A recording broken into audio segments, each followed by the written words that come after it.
안녕하십니까. 2023년 5월 10일 수요일 장애인 생활신문 읽어주는 뉴스 시작합니다. 오늘의 장애인 생활신문 읽어주는 뉴스 5건입니다. 하나, 법무부 변호사 시험 장애인 응시자 편의 개선 방안 마련 중. 변호사 시험 장애 응시자 장애인 단체 의견 수렴 등 최종 개선 방안 신속 마련.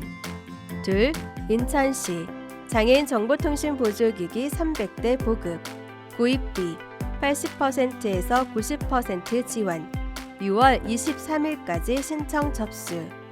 셋, 등유, LPG, 난방비 카드, 쿠폰 사용 기한 연말까지 연장.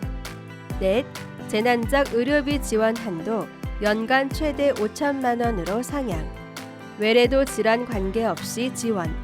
희귀 질환 진단, 치료용 의료, 기기 구입비도 포함. 다섯, 5월 중 국내 코로나19 위기 단계에서 심각 경계 조정. 세계보건기구 5일 코로나19 국제공중보건 위기 상황 해제 발표.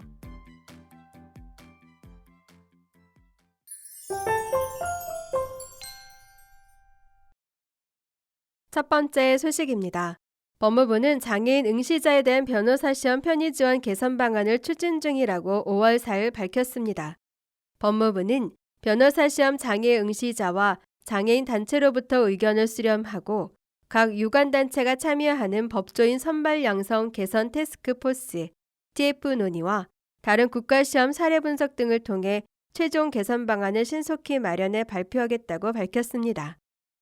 앞서 한동훈 법무부 장관은 지난달 21일 전맹 시각장애인으로 제12회 변호사 시험에 합격한 김진영 변호사에게 축하 전화를 걸어 건의사항을 청취했습니다. 현행 제도는 전맹 시각장애인에 대해 선택형 과목은 비장애인의 2배, 사례형 과목은 1.5배의 시험 시간을 부여하는데 김 변호사는 본인의 경험에 비춰 선택형을 1.8배로 낮추고 사례형을 1.7배로 늘리는 방안 등을 한 장관에게 건의했다고 법무부는 전했습니다. 법무부는 올해 시행된 제12회 변호사 시험부터 모든 중증 장애인을 희망 시험장에 배정하도록 개선했으며 장애 유형 및 장애 정도에 따라 시험 시간 연장, 보조기기 사용 등도 지원하고 있습니다. 다음 소식입니다. 인천시 시장 유정복 인천시는 장애인의 디지털 접근과 활용을 지원하기 위해 인천시 등록 장애인과 상위 등급 판정을 받은 국가유공자를 대상으로 정보통신 보조기기 300대를 보급한다고 밝혔습니다. 보급 품목은 총 125개로 시각장애 유형 66개 품목, 화면 낭독 소프트웨어, 독서 확대기, 점자 정보 단말기, 광학 문자 판독기 등, 지체 뇌병변 장애 유형 22개 품목, 특수 키보드, 특수 마우스, 터치 모니터, 무선 신호기 등, 청각 언어 장애 유형 37개 품목, 영상 전화기, 의사소통 보조기기, 언어 훈련 소프트웨어, 음성 증폭기 등입니다.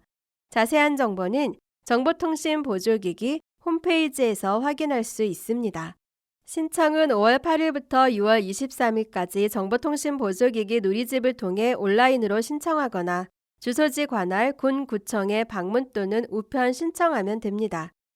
보급 대상자로 선정되면 제품 가격의 80%를 지원받을 수 있는데 기초생활수급자와 차상위 계층 장애인의 경우에는 약 90%를 지원받을 수 있습니다. 보급 대상자는 신청자의 중복 지원 여부 확인, 전문가 평가, 심층 상담 등을 거쳐 선정되며 선정 결과는 7월 19일 인천시 홈페이지를 통해 발표할 예정입니다. 황영순 시 정보화 담당관은 정보통신 보조기기가 필요한 분들이 지원을 받아 디지털 격차 해소는 물론 삶의 질을 향상시킬 수 있는 계기가 되기를 바란다고 말했습니다.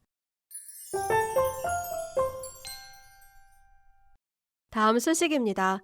정부가 난방복지 사각지대 해소를 위해 등유, LPG 난방비 카드, 쿠폰의 사용 기한을 올해 12월 31일까지 연장하기로 했습니다.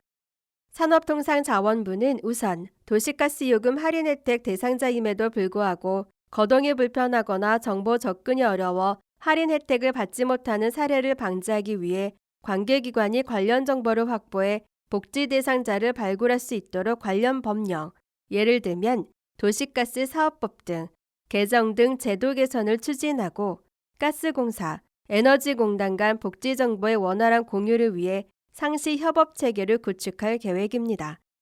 다음으로 기초생활수급자, 차상위계층 가구를 위한 등유, LPG 난방비 카드 쿠폰 사용 기한은 당초 올해 6월 30일에서 12월 31일까지 6개월 연장해 난방비 지원 실효성을 높였습니다. 이에 따라 등유 LPG 공급자는 2024년 1월 15일까지 회수한 쿠폰을 행정복지센터에 제출해야 하며 수급자가 별도 구매한 에너지 구매 비용의 현금 정산은 2024년 1월 15일 이후부터 행정복지센터를 통해 신청을 받을 계획입니다. 천연길 에너지정책실장은 난방 취약계층 복지사각지대 해소와 신속한 지원을 강조하면서 난방비 지원을 아직 신청하지 않은 취약계층은 5월 31일까지 신청할 수 있도록 관계기관이 적극적으로 지원할 것을 당부했습니다. 다음 소식입니다. 정부가 국민의 과도한 의료비 부담 완화를 위해 국정과제로 추진 중인 재난적 의료비 지원 사업에 연간 한도를 5천만 원으로 확대하며 의료 안전망을 한층 강화합니다. 보건복지부 장관 조기홍. 보건복지부는 재난적 의료비 지원에 관한 법률 시행령 일부 개정령안이 국무회의에서 의결되어 5월 둘째 주 공포 즉시 시행될 예정이라고 밝혔습니다.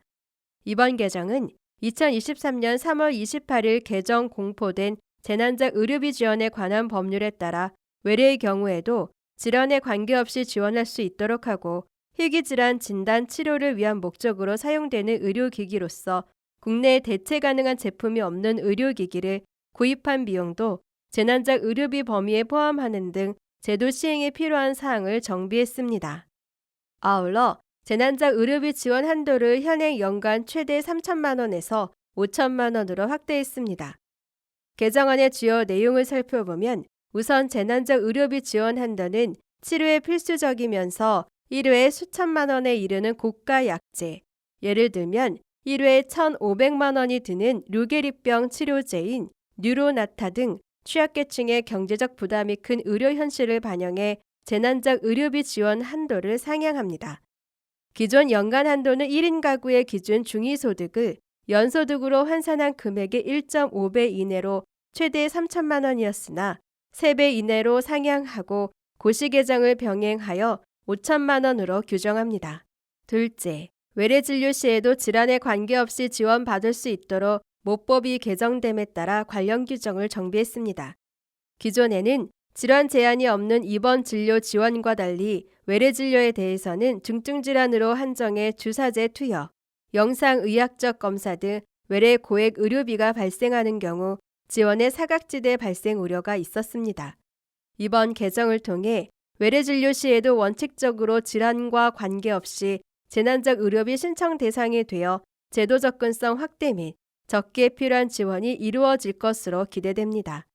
셋째, 희귀질환 진단치료를 위한 목적으로 국내에 대체 가능한 제품이 없는 의료기기를 구입한 비용도 재난적 의료비 범위로 포함한 모법 개정에 따라 관련 규정을 정비했습니다.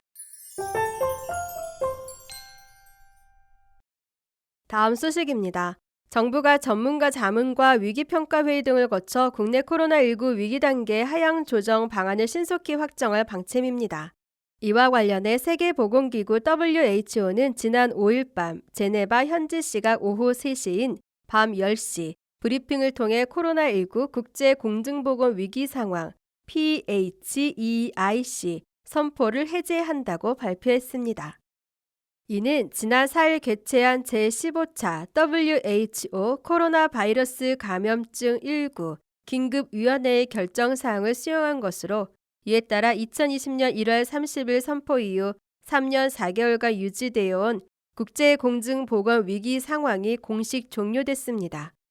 이에 방역당국은 이번 WHO 긴급위원회 결과 및 국내외 유행 현황, 국내 방역 의료 대응 역량, 주요국 정책 동향 등을 종합적으로 검토한 후 5월 중 국내 코로나19 위기 단계 조정 방안을 발표할 계획입니다. 한편 국제공중보건 위기 상황은 타 국가로 추가 전파 가능 또는 국제사회 공동 대응이 필요할 수 있는 위기 상황을 의미합니다. 제15차 긴급위원회에서 WHO 사무국은 전 세계 코로나19 위험도는 여전히 높음이나 주간 사망, 입원 및 위중증 환자 수 감소, 감염 및 예방접종 등을 통해 높은 수준의 인구 면역 보유, 유행 변이 바이러스의 독성 수준 동일 등은 향후 대응에 있어 긍정적인 요인으로 평가했습니다. 이어 이제는 비상사태에서 벗어나 장기적인 관리 체계로 전환할 시기라고 판단하고 WHO 사무총장에게 코로나19 국제공중보건 위기 상황 해제를 권고했습니다. 이는 변이 심각성이 낮고 확진자 발생이 감소하는 점, 전 세계적인 SARS-CoV-2, SARS-CoV 숫자 2, 제2형 중증급성 호흡기 증후군 코로나 바이러스 유행이 지속되더라도 예상치 못한 위험을 초래하지 않는 점, 의료체계 회복 탄력성 증가로 코로나19 환자 대응 및 기타 의료 서비스 유지가 가능한 점 등을 고려한 것입니다. 다만 아직 세계가 코로나19로 인한 공중보건 위험에서 완전히 벗어난 것은 아니므로 WHO는 위기상황 해제 이후에도 유효한 상시 권고안을 마련해 제안하고 회원국은 권고안에 따라 효과적인 위기 대응을 위한 활동을 지속할 것을 권고했습니다. 이에 WHO는 지난 5일 PHEIC 코로나19 국제공중보건 위기상황 해제 선언과 함께 회원국에 대해 대응 역량, 예방접종 프로그램, 감시 체계, 의료 대응 수단, 위기 소통, 해외여행 조치, 연구개발 등 7개 분야에 대한 임시 권고안을 제시했습니다. 한편 긴급위원회가 요구한 상시 권고안은 WHO가 별도의 검토위원회를 구성해 마련한 뒤 오는 21일부터 30일까지 개최하는 제76차 WHO 세계보건총회에서 논의할 계획입니다. 지금까지 장애인생활신문 읽어주는 뉴스를 애청해 주셔서 감사합니다. 장애인생활신문 읽어주는 뉴스 다음 시간에 찾아뵙도록 하겠습니다.